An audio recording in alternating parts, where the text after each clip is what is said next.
कि आरजेडी के लोग ये कह रहे हैं कि असदुद्दीन ओवैसी लौखा को आया है, हैदराबाद में रहते हैं, वो इतनी दूर है, यहाँ कैसे आ सकते हैं। मैं हमारे आरजेडी के और हमारे मुखालिफिन से ये बात कहना चाह रहा हूँ कि मैं जब 5 साल पहले बिहार को आया था तो मैं सिर्फ इलेक्शन लड़ने के लिए नहीं आया था, और आज भी जब मैं लौखा को आया हूँ, यकीनन मैं अपने छोटे भाई की कामयाबी के लिए आपसे गुजारिश करने, आपसे विनती करने आया हूँ। मगर मेरा बुनियादी मकसद ये है कि जब हम बिहार को आए थे 5 साल पहले, जहाँ से हमने अपने सियासी सफर का आगाज किया, तो मैंने सीमांचल की सरजमीन में यही कहा कि मैं यहाँ पर अपने दिल को आपसे दिल से मिलाने के लिए आया हूँ। मैं अपने आपसे मोहब्बत के रिश्तों को बढ़ाने आया हूँ, और मैं आपसे भी कह रहा हूँ कि जिस सरजमीन पर अल्लाह सुब्हाना व तआला हमको मौका देता है अपनी सियासी जदोजहद का आगाज करने के लिए, हम जिस जगह पर अल्लाह के फजल व करम से, जिस जमीन पर अल्लाह हमको करम करता है, वहाँ पर अपना कदम रखते हैं, तो याद रखिए हम कदम न पीछे हटाते, न उस सरजमीन को भूलने वाले हैं। तो आरजेडी वालों से हम कहना चाहेंगे कि आप ये याद रखिए कि हम जब बिहार को आए हैं तो बिहार के हर हिस्से पर हम जाएंगे और हम कभी पीछे हटने वाले नहीं है। हाँ, आरजेडी के लोगों से मेरा ये सवाल है कि जब देवेंद्र यादव साहब CAA, NPR और NRC की लड़ाई में आपका साथ दे रहे थे, आपने सर्दी में, हमारी माँ और बहनों ने निकलकर कड़ाके की सर्दी में आपने हर जगह पर एहतजाज किया, रैलीज निकाली, तो कौन आपके दरमियान में था सिवाय देवेंद्र यादव के? क्या कोई आरजेडी का लीडर आपके दरमियान में था CAA, NPR, NRC की लड़ाई में? मेरे भाई, जब क्या इलेक्शन भी नहीं था, मगर मैंने जैसा कहा कि देवेंद्र यादव साहब एक उसूल के आदमी है, वो कभी भी अपने उसूल से हटने वाले नहीं है, और एक काबिल आदमी का काबिल बेटा आलोक है। जब NPR और CAA, NRC की लड़ाई हमारे लिए एक ऐसी लड़ाई थी, हमारी बका की लड़ाई थी, हमारे वजूद की लड़ाई थी, और जब सारे भारत देश में एहतजाज हो रहा था तो लौखा में भी बड़े पैमाने पर आकर हमने एहतजाज किया, और हमारे खंडे से खंडा किसने मिलाया, हमारे साथ किसने नारा लगाया, किसने हमारे हौसलों को बुलंद रखा, किसने नौजवानों से कहा कि फिक्र मत करो, मैं तुम्हारे साथ खड़ा हूं, वो देवेंद्र यादव साहब थे। इसीलिए मैं आपसे गुजारिश कर रहा हूं कि इसको याद रखिए। हाँ, RSS के मोहन भागवत कहती हैं कि CAA, NPR, NRC के नाम पर मुसलमानों को गलत बयानी या गलत फहमी का शिकार कर दिया गया। मैं हमारे मोहन भागवत को कहना चाह रहा हूं कि हम कोई छोटे बच्चे नहीं है कि आपकी इन बातों को सुनकर हम खामोश बैठ जाएंगे, बल्कि मैं आरजेडी, RSS और इन तमाम तंजीमों के जिम्मेदारों से कह रहा हूं कि जब कभी भी कोई भी सरकार अगर अवाम दुश्मन कानून को बनाएगी तो हम एहतजाज करेंगे, हम रोड पर निकल कर आएंगे। और आज पूरे भारत में, पूरे बिहार में कोरोना है। मोहन भागवत साहब याद रखिए, जिस दिन इंशाअल्लाह ताला कोरोना खत्म हो जाएगा, हम फिर से CAA, NPR, NRC की लड़ाई की शुरुआत करेंगे, और इसमें हमको किसी की जरूरत नहीं है, अल्लाह हमारे लिए काफी है, क्योंकि हमने देख लिया कि आरजेडी के जिम्मेदार कभी इस लड़ाई में हमारा साथ नहीं दिए। जब NPR, CAA, NRC की लड़ाई लड़ी जा रही थी तो कोई आरजेडी का नेता सामने नहीं आया। अब चूंकि इलेक्शन आ चुका है, आपके वोट की जरूरत है, तो आपसे आकर भीख मांग रहे हैं कि हमारी मदद करो। आपसे मैं ही गुजारिश कर रहा हूं कि रहबर और रहजन में फर्क करिए, दोस्त और दुश्मन में फर्क करिए, मुफाद परस में और हमदर्द में फर्क करिए। जब इनका मुफाद आया तो आज आकर हमसे कह रहे हैं कि आप आरजेडी का साथ दीजिए। मेरे अजीज दोस्तों और बुजुर्गों, 15 साल आपने आरजेडी को वोट दिया, उनको, उनके पार्टी से एक नहीं 2-2 लोगों को आपने मुख्यमंत्री बनाया। फिर बिहार की जनता ने नीतीश कुमार को 15 साल का मौका दिया। आप खुद अपने दिल पर जोर डालकर सोचिए, अपने दिमाग पर जोर डालकर सोचिए, और अपने अंदर की आवाज से पूछिए कि 30 साल जो इन 2 पार्टीज को मिला, इन्होंने बिहार को क्या दिया? बिहार को कुछ नहीं दिया, बिहार को बर्बाद करके रख दिया। आज बिहार में करप्शन इतना बढ़ चुका है, कि गरीब को शौचालय बनाने के लिए 2000 की रिश्वत देना पड़ता है। प्रधानमंत्री आवास योजना में घर हासिल करने के लिए गरीब को 20,000 की रिश्वत देना पड़ता है। जब कोई शौचालय बगैर रिश्वत के नहीं बन सकता, जब किसी गरीब को उसका घर मिलना उसका हक है, बगैर 20,000 की रिश्वत के नहीं बन सकता, तो कौन आपकी आवाज बनेगा? कल तक आपको शिकायत थी कि हमारे पास विकल्प नहीं है, हमारे पास आरजेडी नीतीश कुमार को छोड़कर हम किसका साथ देंगे?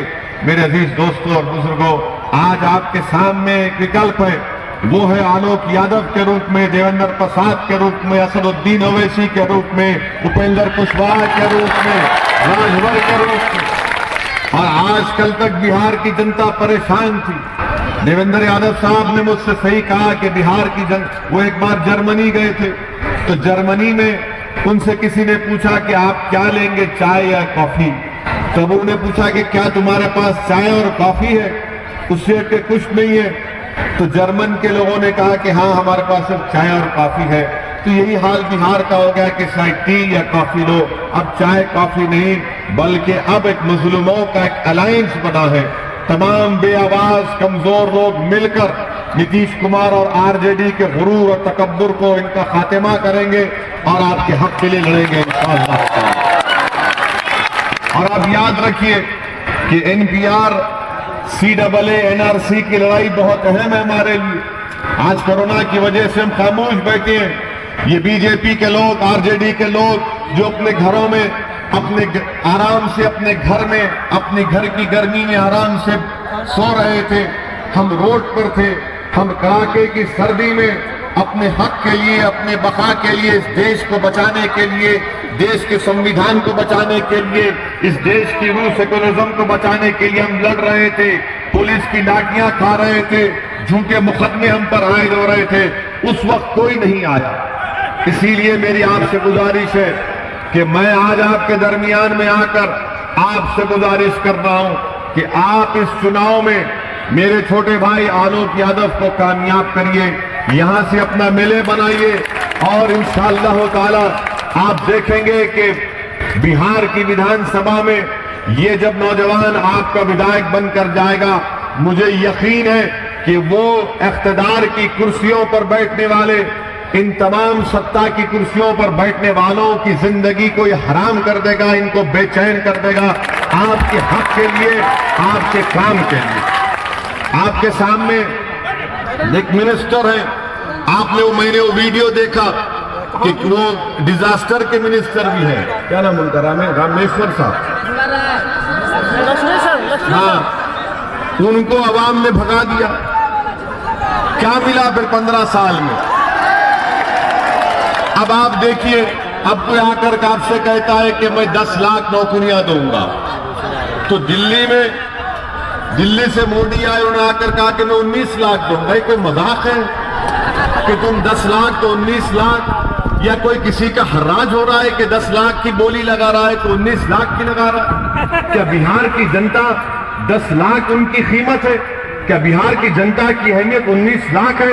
अरे 29 लाख नौकरी भी बिहार के लिए कम पड़ जाएगी। इतनी गुर्बत यहाँ पर है, इतनी बड़ी तादाद में हमारे नौजवान यहाँ से दिल्ली, पंजाब को जाते हैं। यही लॉकडाउन जब हुआ था, जब लॉकडाउन से 30 लाख हमारे मजदूर भाई बिहार के बिहारी वापस आ रहे थे, तो क्या कोई आरजेडी का नेता उनको मदद करने के लिए निकला? आज आरजेडी के लोग पूछते हैं कि ओवैसी 10,000 किलोमीटर या इतना दूर तो नहीं है, भारत में ही हूं, वहां से क्या करेंगे? अरे आरजेडी वालों, जब हैदराबाद, तेलंगाना से बिहार का बिहारी जो मजदूर नौजवान तकलीफ में था, वो हमको फोन करता था, अपना वीडियो डालता था व्हाट्सएप पर, कहता था कि ओवैसी हम भूखे हैं, हमको खाना नहीं है, तो 1 घंटे 1.5 घंटे के अंदर हमारे पार्टी के लोग जाकर उनको खाना और राशन देकर आते हैं। जब बिहार प्रदेश के बच्चे मदरसों में पढ़ रहे थे, उनको मदरसों से हैदराबाद से बिहार को भी जाना था, तो हैदराबाद से जो सबसे पहली ट्रेन चली बिहार की, उसमें आधे से ज्यादा बिहार से जो हैदराबाद के बच्चे मदरसे पढ़ने आए थे, उनको हमने बिठाकर वापस भिजाया। जब मजदूर वापस आ रहा था, तो यही आरजेडी के नेता, ये इनके युवराज 2.5 महीने दिल्ली में बैठे थे। पूछिए इनसे झूठ है क्या? नीतीश कुमार अपना घर में कमरा बंद कर 2 महीना बैठे रहे कोरोना के डर से, तो आरजेडी के नेता 2 महीना दिल्ली में बैठा रहे। अब पूछिए इनसे क्या कर रहे थे? तो बाद में हमने देखा कि प्लेन में उड़ रहे और प्लेन में केक काट रहे, वो हवा में प्लेन का उड़कर केक काट रहे थे, नीचे गरीब भूख से मर रहा था। ये आरजेडी की मिसाल है आपके सामने। इसीलिए हम आपसे कह रहे हैं कि डरने और घबराने की जरूरत नहीं है। आज आपके पास अल्हम्दुलिल्लाह देवेंद्र यादव साहब, असदुद्दीन ओवैसी, उपेंद्र कुशवाहा, बहुजन समाज पार्टी, हम सब लोग मिलकर आपके दरमियान में। आपको किसी से डरने और घबराने की जरूरत नहीं है। बेखौफ होकर अपने वोट का इस्तेमाल करिए। और मैं आपको बता रहा हूं कि सेक्युलरिज्म के नाम पर आरजेडी ने बहुत ठगा हम लोगों को। अगर 15 साल इनको इख्तिदार मिला तो बताओ आपने मुस्लिम अक़लियत के लिए क्या किया? बताओ हमको क्या किया? सिर्फ आकर कहते थे कि रमजान आया तो हम 15-16 घंटे रोजा रहते, और ये इफ्तार की दावत करके सर पे टोपी पहन के लो, खाओ खजूर, खाओ खजूर, खाओ खजूर, खाओ। हमारे मुंह में पूछो क्या खजूर? कि हम तुम्हारे खजूर के मोहताज हैं? हम तो रोजा रहते अल्लाह के लिए, क्योंकि हुक्म है।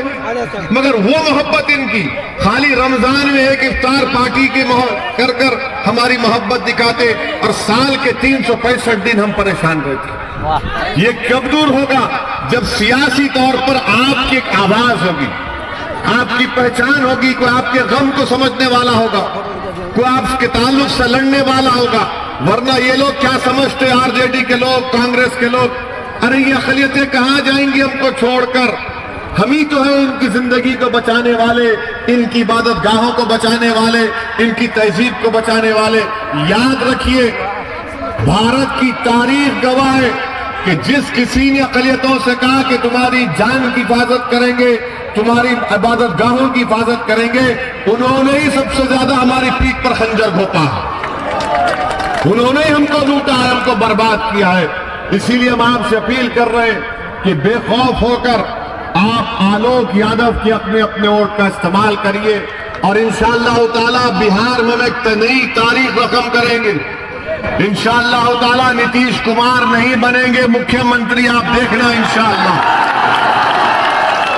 न हम नरेंद्र मोदी को, बीजेपी के किसी आदमी को मुख्यमंत्री बनाने देंगे इंशाअल्लाह ताला। और आरजेडी जो ख्वाब देख रही है कि हम बन जाएंगे, वो भी नहीं होगा इंशाअल्लाह ताला। आप आलोक को यहां से अपना एमएलए बनाइए। मैं आपसे वादा कर रहा हूं इंशाअल्लाह ताला, जब पटना की नई सरकार बनेगी तो ना सिर्फ आलोक आपका विधायक बनेगा, बल्कि यहां से मंत्री बनकर दोबारा वापस आएगा इंशाअल्लाह ताला। ये हालात पैदा हो रहे हैं, लोहा गर्म है।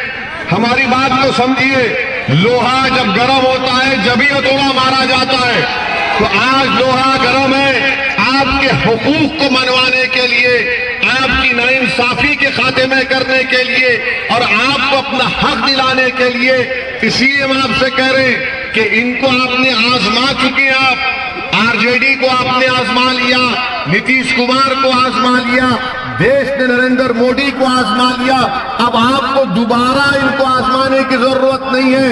और हमको हमारे बुजुर्गों ने क्या कहा कि मोमिन की शान वो है कि 2 बार एक बिल से नहीं डसा जाता, 2 बार एक ही सुराख से नहीं डसा जाता। बहुत हो गया, बहुत बार हमने नुकसान उठा लिया।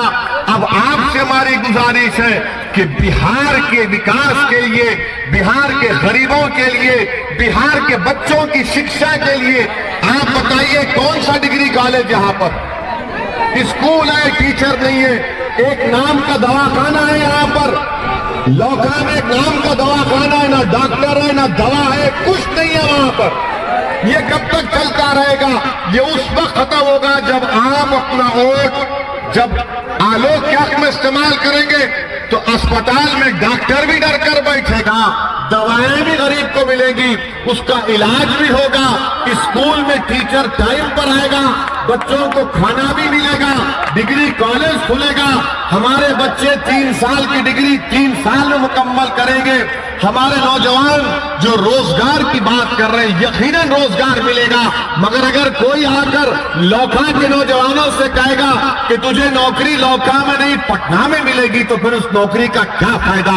हम आपसे वादा कर रहे हैं कि उपेंद्र कुशवाहा को बिहार का नया मुख्यमंत्री बनाइए, आलोक को यहाँ का विधायक बनाइए, नौकरी मिलेगी तो लौका में मिलेगी, आपके गांव में, आपके घर में मिलेगी इंशाअल्लाह। तो यही चंद गुजारिशात हम आपके सामने रखे हैं और आपसे फिर से अपील कर रहे हैं कि अपने एक वोट का